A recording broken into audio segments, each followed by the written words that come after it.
looking through the eyes of wisdom.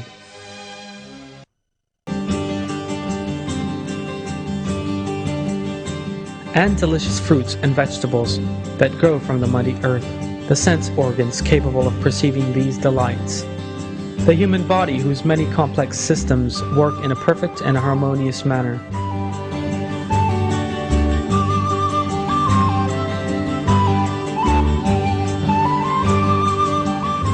the sun that lights and heats our world, and that has been created at just the right distance and size to do so, the rain that gives life to dry soil, and all other countless such proofs that pervade the whole universe. Anyone of good conscience who reflects in these proofs will come to faith by seeing the existence and greatness of Allah. And believers will know Allah even closer, and their faith in and love and fear of Him will grow still further.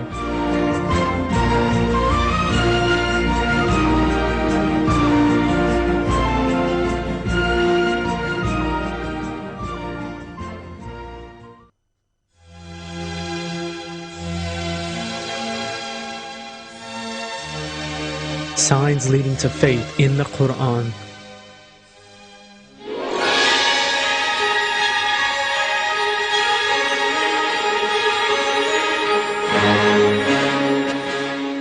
Human beings cannot see the person of Allah, but they can realize His existence by looking at the things He creates.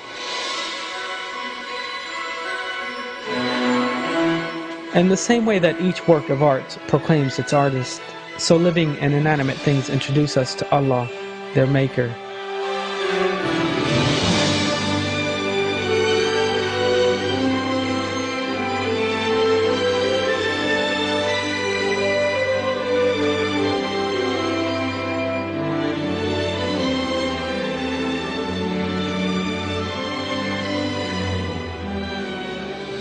People must think about these things and witness the proofs of creation. Indeed, in the Quran, Allah cites various animals, such as camels, gnats, and bees, as well as plants, trees, mountains, the earth, and sky, as individual miracles of creation.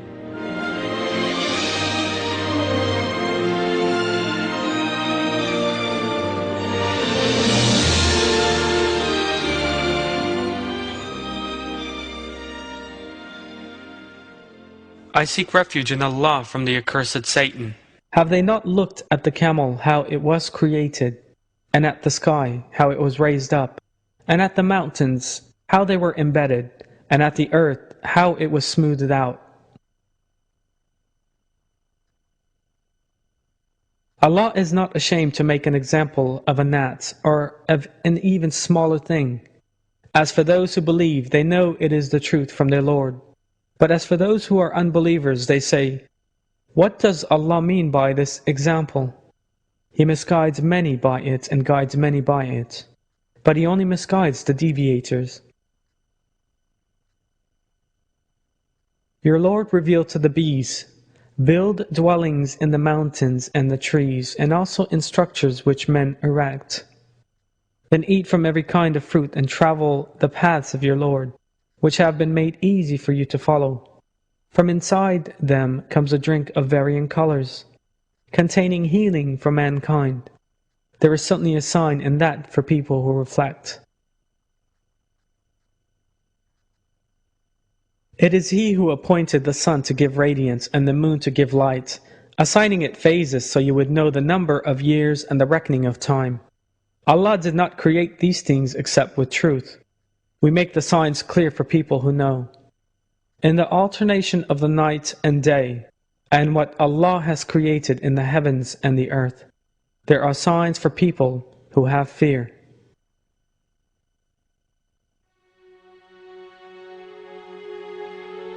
For anyone thinking in the light of his conscience, these signs leading to faith emphasized in the Quran are very important means of comprehending the existence of Allah.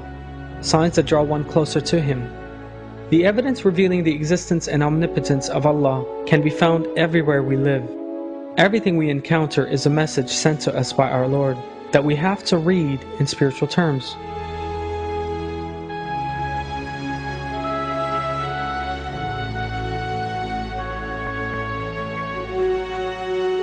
Looked at in these terms, a single flower is a letter. It brings our Creator's message for those who know how to read it.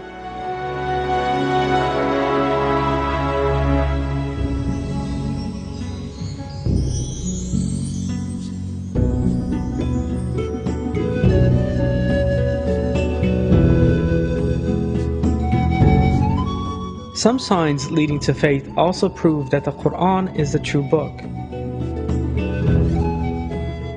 How the universe came into being. The expansion of the universe.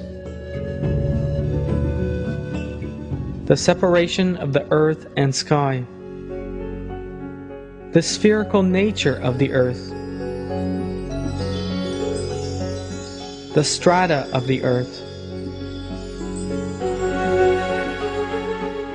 Orbits and the revolving universe. The measure in rain. The bounds in the seas.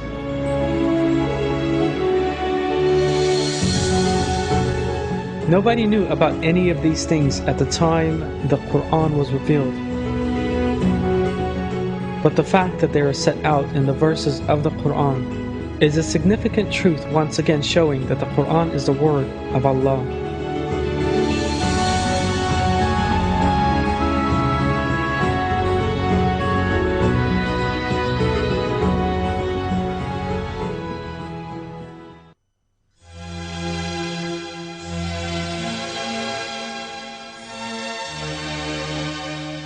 Achieving greater depth in the signs leading to faith.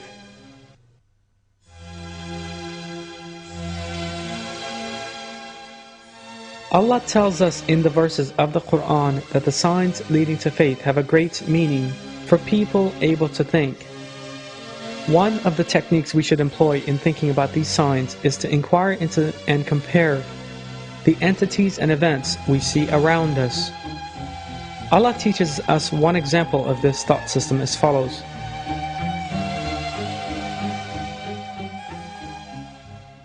I seek refuge in Allah from the accursed Satan. Have you thought about the water that you drink? Is it you who sent it down from the clouds, or are we the sender? If we wished, we could have made it bitter, so will you not give thanks?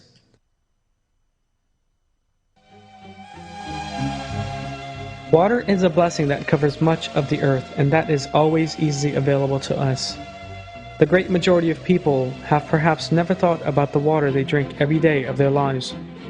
They regard the existence of water, and in a form completely appropriate to our needs, as something very natural and ordinary, not requiring any reflection at all. The fact is, however, that as revealed in verses, had Allah so wished, He could have made the chemical and physical properties of water very different, or the structure or temperature of the earth could have been very different to that what they actually are. In that case, there would have been no such thing as clouds, and so there would have been no sources of fresh water. All we would have is the salty waters of the ocean. Mankind could not survive at all in such a world, or else only under difficult conditions, in a constant state of crisis. In the absence of fresh water, there could be no agriculture. The world would turn into some big desert, and the end result would be terrible famine.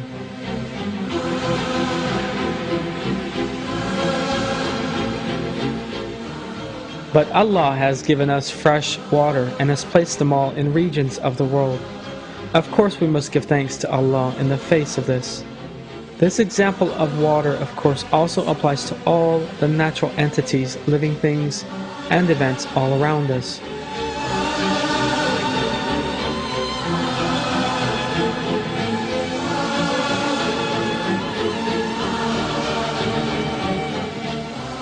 They are all blessings from Allah.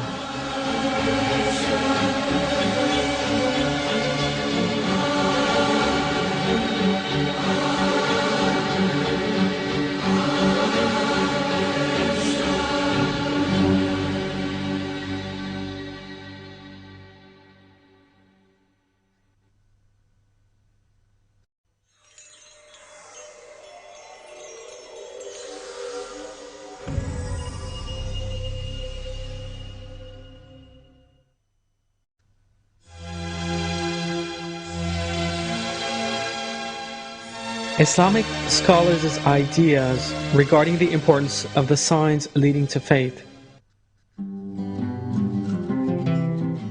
One important source showing us the importance of the signs leading to faith and how they should be interpreted is the works of the great Islamic scholars, both past and present. These guides, who lived in complete harmony with the Quran and the Sunnah, attached great importance to the investigation of the signs leading to faith and to reflection upon them, and always emphasized these signs in their works.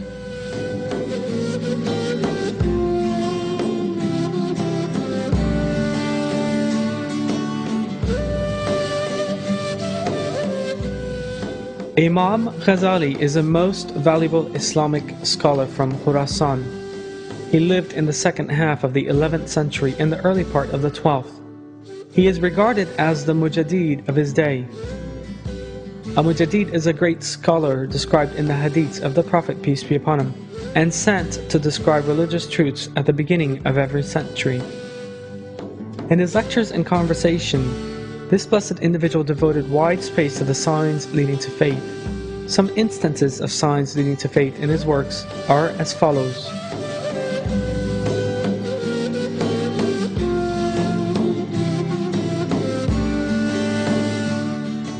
Man who is created from a drop of water is one of Allah's signs. Think of your previous state and what you have become. If jinn and human beings had come together, could they have created an eye, an ear, or power, science, or soul, or wisdom from a drop of water? Could they have created bones, veins, nerves, skin, or hair? Look at what Allah has bestowed and His grandeur, that glorious power and His purpose, and how they embrace human beings. It is a wonder that someone who admires a work of art thinks about the artist's talents and expresses his glorious artistry and skills. However, they do not think of Allah's artistry and purpose when they look at this magnificent universe and what has been created.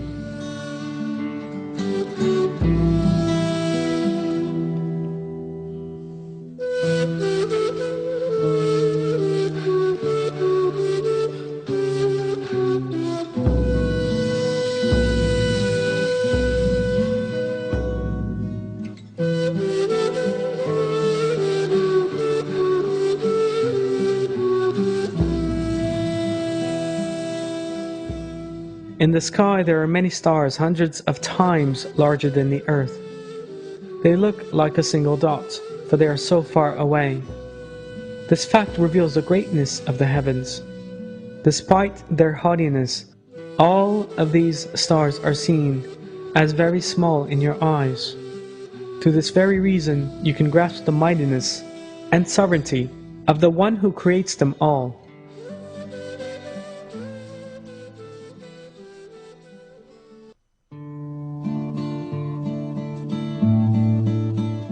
Abu Hanifa, an absolute mujtahid, is one of our most blessed scholars known among the Muslims of his time as the Imam al-Azam, or the Great Imam.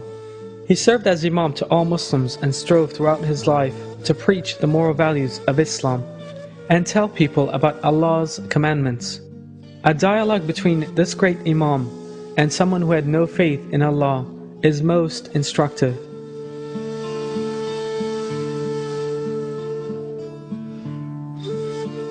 When Abu Hanifa, who lived on the opposite shore of Baghdad, failed to take his place at the hour for debate, various questions arose in the mind of the debater who did not believe in Allah and the crowd. Everyone wondered, why hasn't he come? Will he really not come? Is he afraid? Has he been unable to find any proof? And so on. Imam al-Azam arrived shortly after the appointed time. The debater had been encouraged by this, and his arrogance and pride had grown. Abu Hanifa apologized and began to explain why he was late. I could not find a boat to carry me from the other shore. I began waiting, thinking that perhaps a skiff or a raft would come. At that moment, I saw that the trees suddenly fell over, turned themselves into timber, and the timber became a skiff. And then I saw an oar and a sail create themselves and assume their proper forms. I was delighted that I would no longer have to keep you waiting, and so jumped into the skiff, which then brought me here by itself. The debater and the crowd were unable to understand these words. The debater, who believed that everything was created by nature, said that it was impossible for such an event to take place, which was just what Imam al-Azam had been expecting. Smiling, he replied, "How can you accept that a tiny skiff cannot come into being of its own accord, without a builder and an artist? And yet you still believe that this magnificent universe could have come into being of its own accord, without a maker or a creator? The universe is the work of God, not of itself. There is no need to initiate a debate and dispute when all this is so apparent."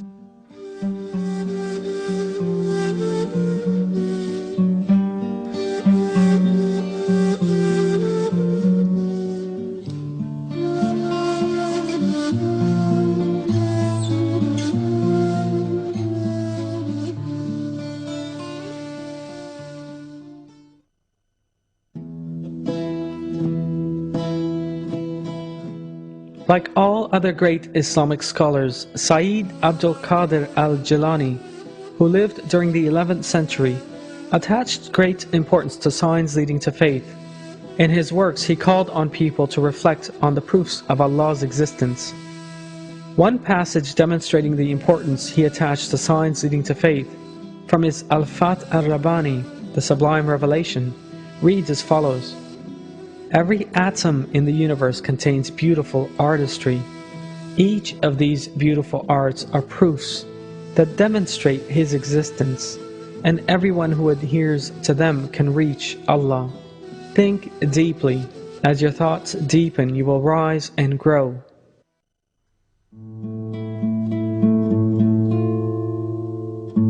The great scholar Bediüzzaman Said Nursi, widely regarded as the Mujaddid of the last Hijri century, also discussed the importance of signs leading to faith. In many passages in his Risale-i-Nur collection, each of the branches of knowledge you study constantly speaks of Allah and introduces the Creator in its own language. In the same way that a perfect pharmacy will have marvelous and perfectly measured ointments and drugs in all its jars, so this points to an exceedingly able chemist who works with great wisdom. So in the same way that the pharmacy of earth is so much more perfect and greater than that pharmacy in the markets, with all the ointments and drugs in its 400,000 species of plants and animals, so that medical knowledge we partly see shows, even to blind eyes, the majesty of the Almighty, the greatest pharmacist on earth, who works with the greatest wisdom.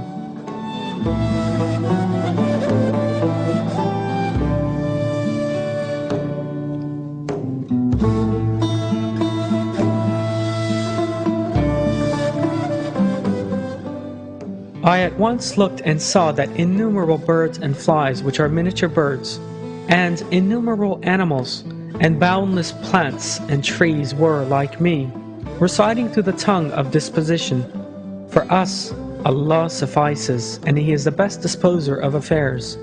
They recall to everyone the immensity and majesty of a power, which before our eyes, particularly in the spring, creates the most abundant plenitude, with the greatest ease and on a vast scale, from eggs, seeds, grains, and droplets of fluid, which all resemble each other, and whose substance is the same.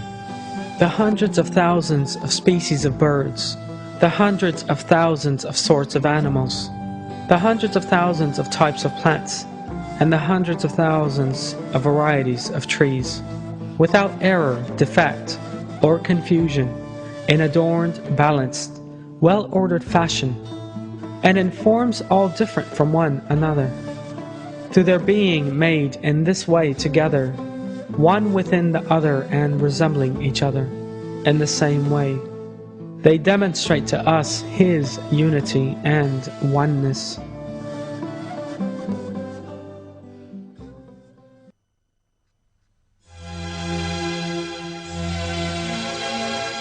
The most effective solution to the deception of the age, signs leading to faith.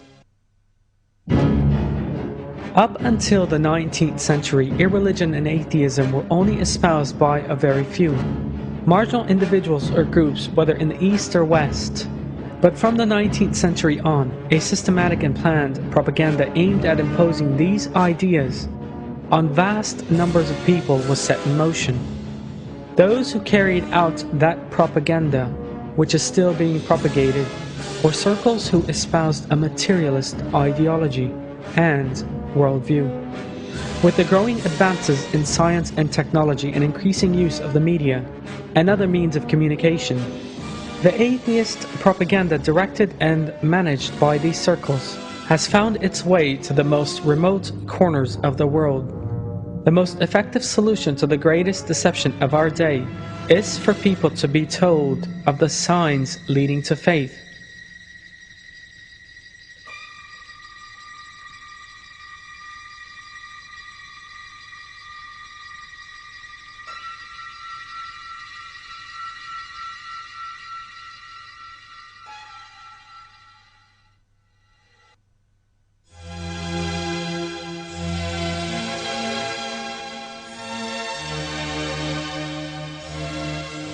Conclusion.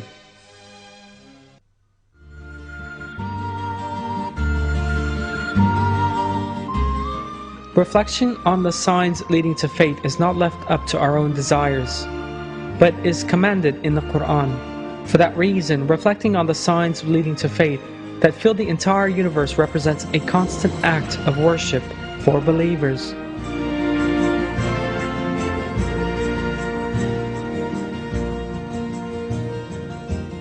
By way of the signs leading to faith that enable them to feel the existence of Allah at every moment, and ever more powerfully, believers better understand the names of Allah and the sublime nature of those names, and try to draw ever closer to Him. Unbelievers, on the other hand, turn their backs on the evident proofs of Allah's existence out of a state of heedlessness caused by a lack of awareness and ignorance.